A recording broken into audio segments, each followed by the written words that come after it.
Bienvenue sur Africa 24 dans cette nouvelle édition du Non-Stop Info. Voici les titres de l'actualité. Vers une renégociation des contrats miniers au Burundi, c'est dans cette perspective que le président Evariste Ndayishimiye a suspendu le 14 juillet dernier les activités d'extraction minière de plusieurs sociétés internationales. Son objectif, parvenir à des partenariats gagnant-gagnant. Un site web pour signaler les effets indésirables du vaccin, c'est l'initiative prise par le gouvernement gabonais qui tente de rassurer la population sur la vaccination. Et puis une campagne de vaccination qui va pouvoir s'intensifier en Afrique. Le continent va prochainement acquérir une première cargaison du vaccin Johnson & Johnson, constitué d'environ 6 millions de doses. Les détails à suivre dans ce journal. Mais tout d'abord, départ raté pour la Somalie. Ce dimanche devait se tenir l'élection du Sénat, un scrutin quelque peu symbolique puisqu'il était censé marquer le début d'un long cycle électoral qui doit prendre fin le 10 octobre prochain avec l'élection présidentielle. Mais voilà que le programme se retrouve bousculé. Le porte-parole du gouvernement fédéral, Mohamed Ibrahim Moualimou, a indiqué que les élections étaient retardées mais que le processus allait suivre son cours. Les raisons de ce retard restent inexpliquées, bien que certaines sources au Puntland évoquent des problématiques d'ordre technique. Au Burundi, l'État a décidé de suspendre les activités minières de plusieurs sociétés internationales. Des entreprises chinoises, russes et britanniques sont concernées. Le gouvernement burundais cherche ainsi à renégocier les contrats de façon à ce que les revenus miniers soient beaucoup plus propices au développement économique du pays. Marie-Raphaël Antolo. Le président burundais Evariste Ndayishimiye a ordonné la suspension des activités d'extraction minière de plusieurs sociétés internationales. Ces sociétés opèrent dans le domaine des terres rares, de l'or ou encore du coltan. Cette suspension est émise dans le but d'amener ces sociétés à renégocier les conventions d'extraction pour poursuivre leur exploitation des minerais burundais.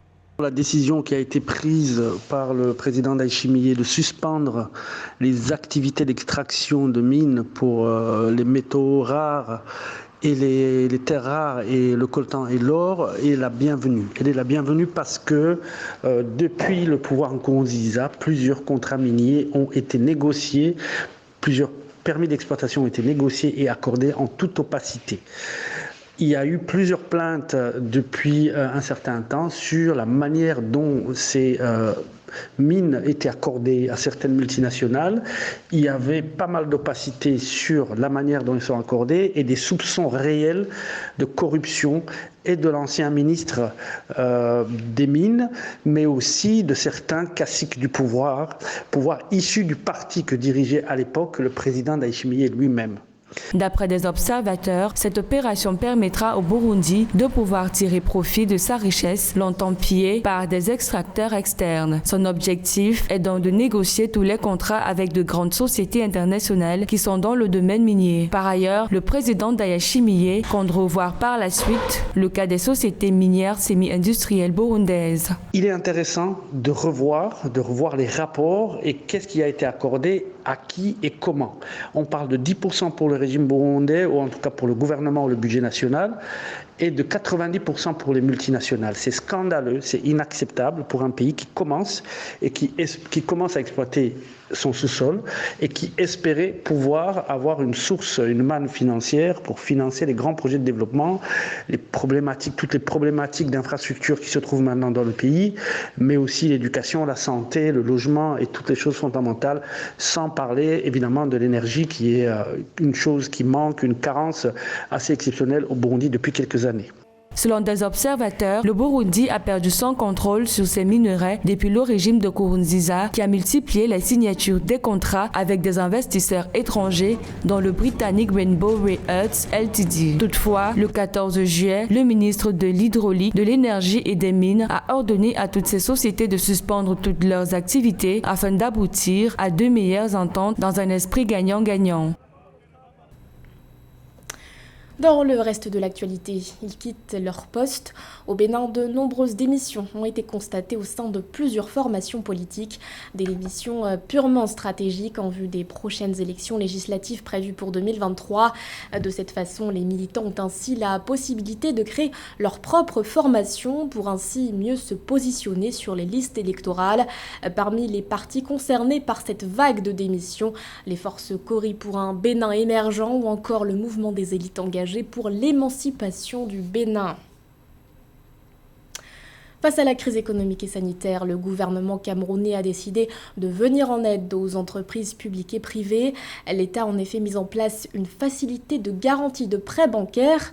Conscient de l'impact de la crise sécuritaire dans le nord-ouest et le sud-ouest, les autorités ont aussi prévu une disposition spéciale pour les entreprises installées dans ces régions. Plus de précisions avec Joël Palot.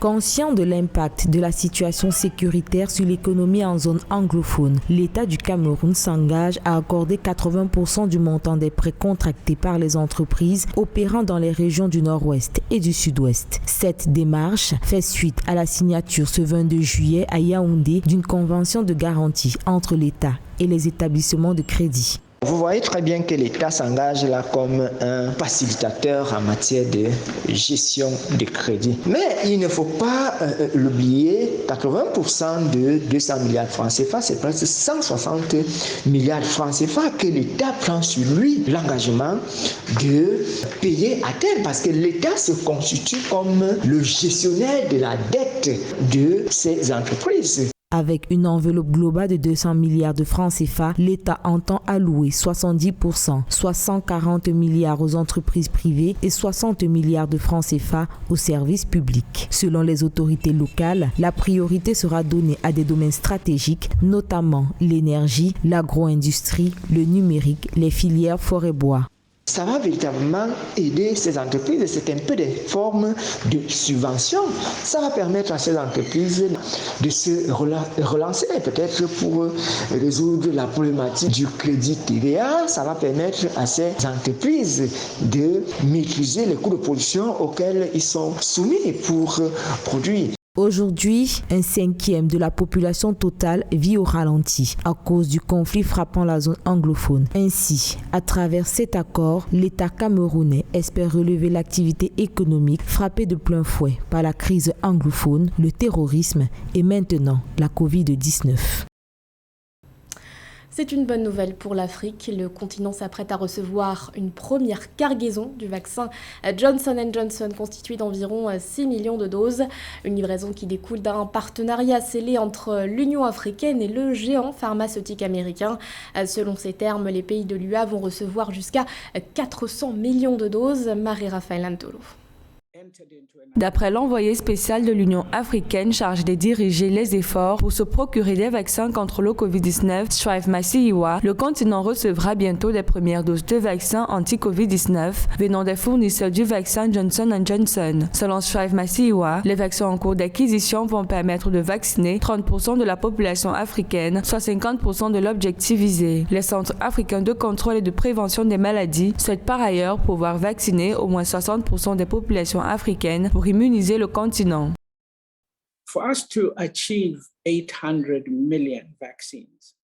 Afin que nous puissions arriver à vacciner 800 millions de personnes, nous aurons besoin de 1,6 million de doses dans le régime de double dose. Toute contribution auxquelles nous devons compter doivent considérer l'ampleur que cela comprend. C'est donc 1,6 million de doses dont nous avons besoin pour un régime de double dose. En novembre 2020, l'Union africaine et les centres africains de contrôle et de prévention des maladies s'étaient accordés avec les fournisseurs de vaccins pour offrir des vaccins pour au moins 30% des populations africaines. Le CDC Afrique, organe spécialisé de l'Union africaine, tient par ailleurs au respect de cet engagement afin d'atteindre l'objectif visé et de pouvoir vacciner 780 millions d'habitants sur les 1,3 milliard que compte le continent. Les leaders africains ont rencontré le président Macron, représentant des donneurs pour l'offre des vaccins anti-Covid-19 à l'Afrique en novembre et décembre 2020. Ils l'ont ainsi exhorté lors de cette rencontre a amené les autres pays donneurs à pousser leur engagement de fournir les vaccins en Afrique pour au moins 30% des populations.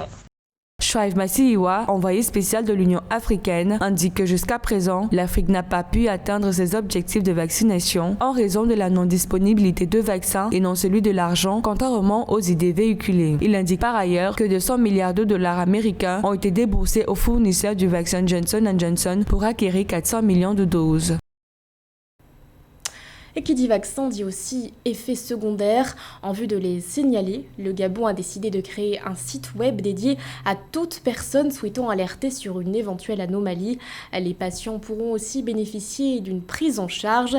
La création de ce site web permet ainsi au gouvernement de rassurer la population sur la vaccination contre le Covid. Les détails avec Samantha Sabero Sabubanga. Au Gabon, le Comité national de vaccination contre le Covid-19, COPIVAC, a annoncé la mise en place prochaine d'un site web destiné aux personnes vaccinées présentant des effets secondaires. Sur ce site, les personnes vaccinées peuvent signaler toute anomalie et demander une prise en charge ou même bénéficier des conseils médicaux.